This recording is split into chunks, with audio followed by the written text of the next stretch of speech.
Malik, I'm carrying your child. Aisha, there was never any future between us. 7 years later, the woman he abandoned returned as a millionaire, and the mother of the only children he would ever have. Before we go further, let us know in the comments where you are watching from. We would love to hear from you. And if you are new here, click on the subscribe button so you never miss any of our upcoming videos. Aisha grew up in Kano with a needle in one hand and a dream in the other. From the time she was a little girl, she had a gift that was impossible to ignore. She could look at a plain piece of fabric and see something inside it that no one else could see yet. She sketched designs in the margins of her school notebooks, stayed up past midnight sewing, and spent her weekends studying the way fabric moved, the way colors spoke to each other, the way a well-made garment could make a woman feel like the most powerful version of herself.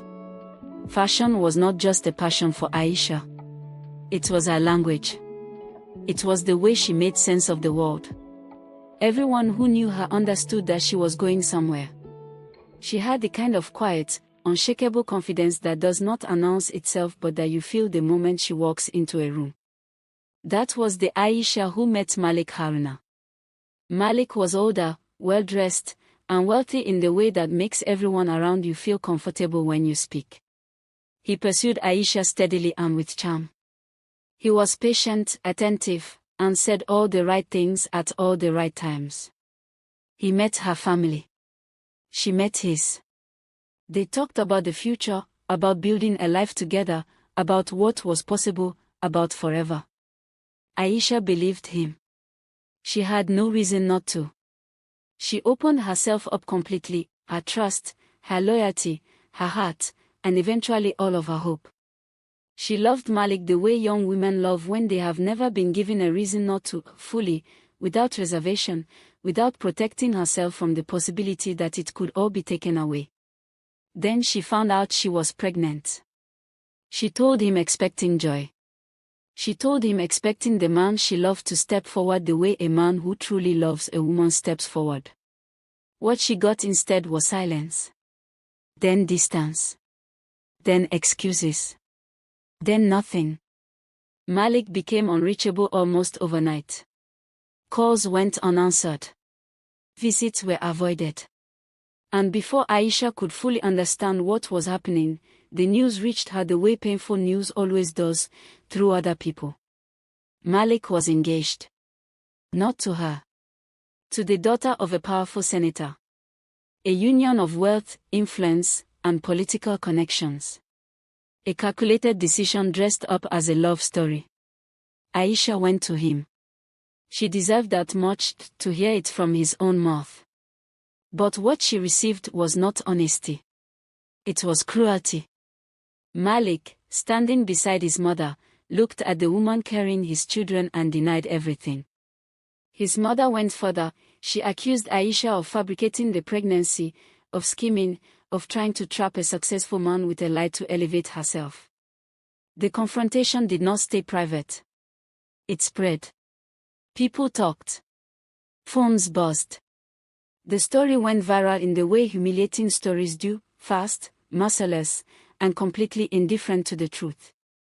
Aisha's name was attached to words no woman should ever have attached to hers. Gossip filled the streets of Kano. Neighbors whispered. Strangers who had never met her formed opinions about who she was and what she had done. Can you imagine that?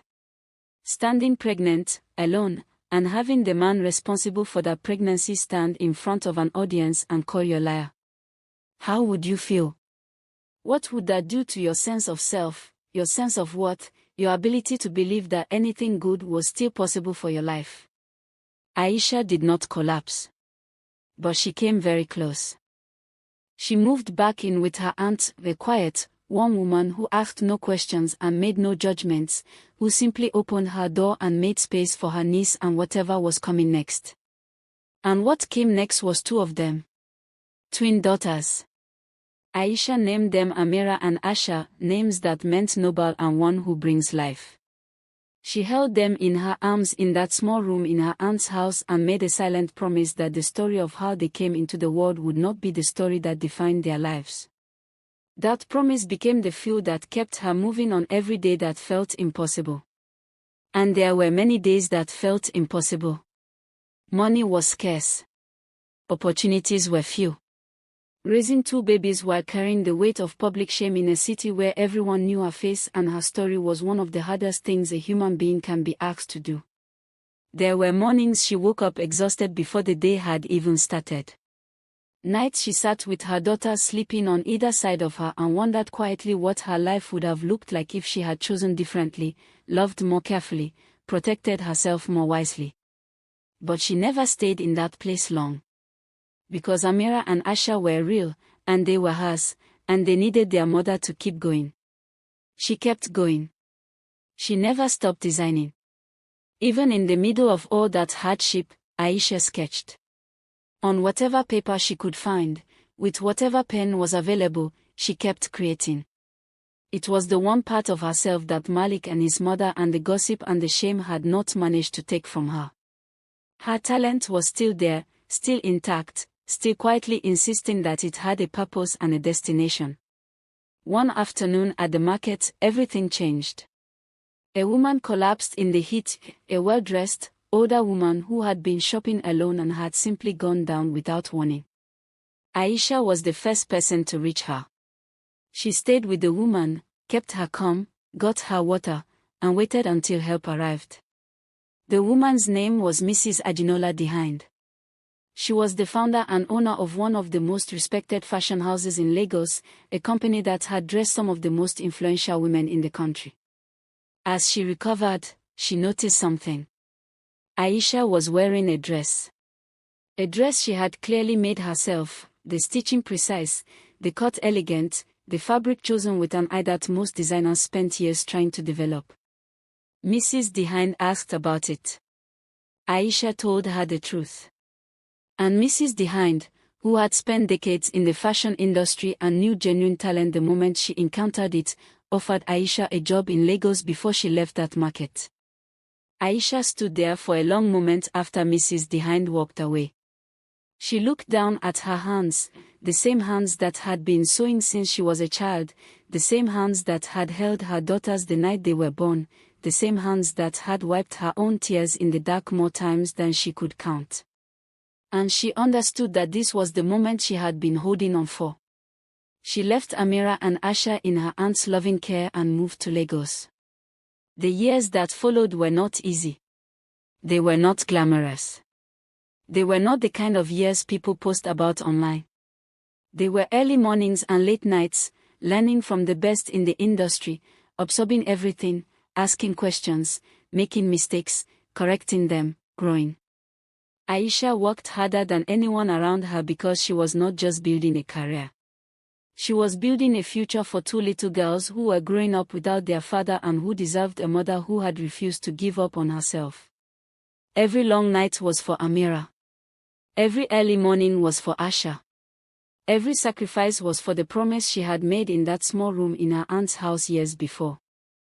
3 years in, her designs began to attract attention beyond the company. 4 years in, her name was being mentioned in conversations about the next generation of African fashion. 5 years in, she was being profiled in magazines. And in the 7th year, Aisha did what she had been quietly preparing to do since the beginning. She launched her own fashion brand. She named it Aisha, after her daughters. After the 2 reasons she never quit. The brand took off in a way that surprised even the people who had believed in her. It was not just beautiful clothing. It was clothing with a story, made by a woman who understood what it meant to be overlooked, underestimated, and forced to find beauty in broken circumstances. Women connected with it deeply.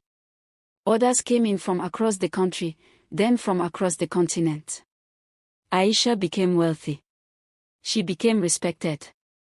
She became exactly who she had always been capable of becoming, and nothing that had been done to her had managed to stop it. Meanwhile, in Kano, Malik Haruna's life had taken a very different direction. The engagement to the senator's daughter had collapsed before it ever became a marriage. His business, which had looked so impressive from the outside, began to suffer from the inside, poor decisions, misplaced priorities, the kind of slow erosion that happens when a man spends more time managing his image than managing his work.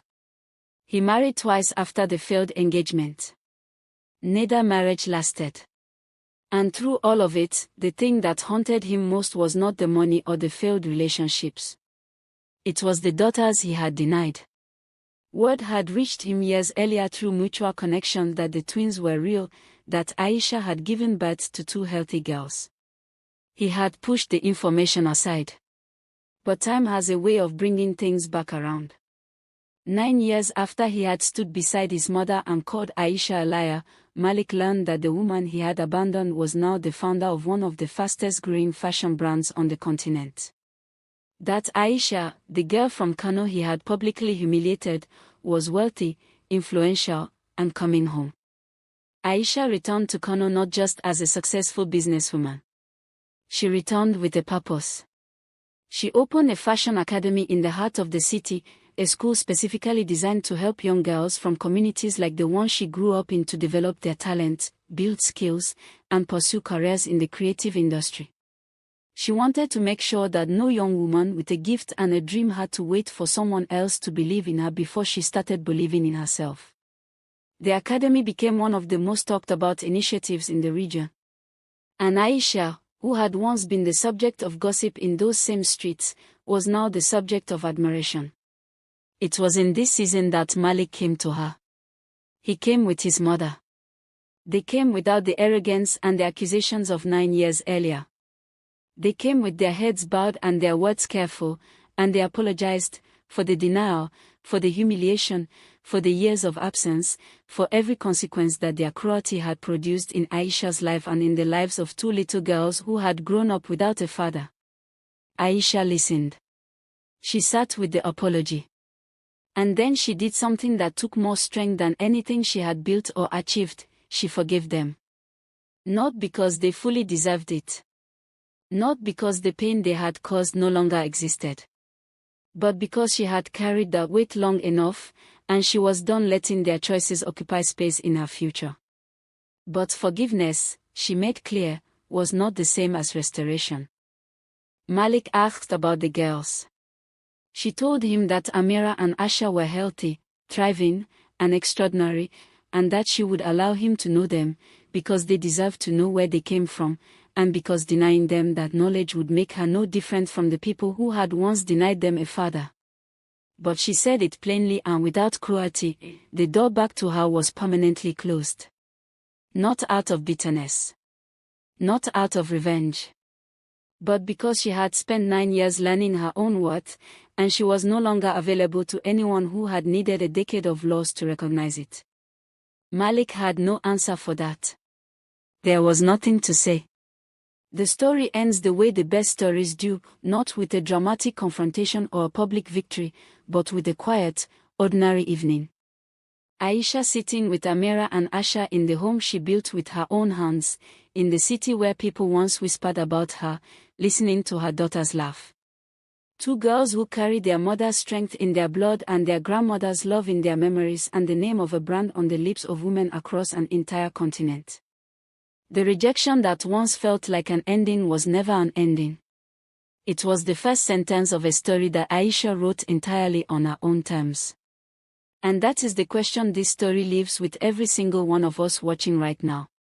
What has been done to you that you have been treating as a full stop, when it was always meant to be a comma? What dream have you set down because someone made you feel like you were not enough to carry it? Because Aisha's story is not just her story. It is a mirror. And what it reflects is this: your worth was never in their hands. It was always in yours.